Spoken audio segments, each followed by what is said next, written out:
क्या हो, ज्यादा से ज्यादा अद्वैत हो जाए, क्या हो जाए, अद्वैत हो गए। इसीलिए मैं चला।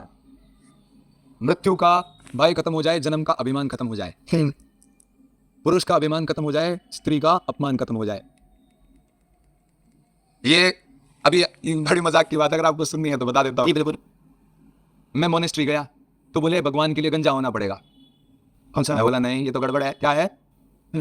फिर मैं मस्जिद दरगाह पे रुक गया, बोले मुझे कटवानी होंगी, क्या होंगी, पूछे कटवानी। अब सोचो उनके कहने से अगर मैंने बाल कटवा लिए होते और उनके कहने से मूछें कटवा ली होती तो फिर गुरुद्वारा आता, वो बोलते दाढ़ी चाहिए, क्या चाहिए, फिर मैं कहां से लाता उसको, कैसे? तो पिटता मैं। यही हमारे साथ हो रहा है इस यात्रा में जी। कभी कोई मंदिर में बोलता है धोती बांध के आ तो भगवान मिलेगा, बांध ली। अगला बोलता है धोती खोल के आ, भगवान मिलेगा, तो खोल दी।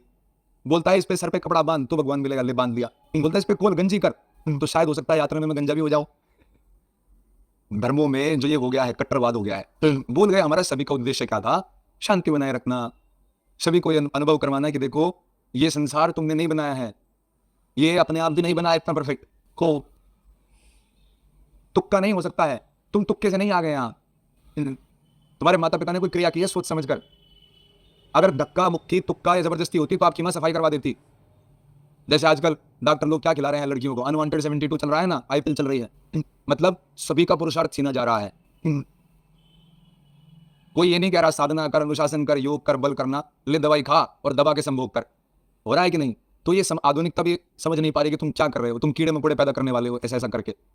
ये पैदा होते बच्चे को चश्मे कैसे लग रहे हैं, शराब पिया बच्चा धर दिया, नहीं तो क्या पैदा होगा, पशुपति।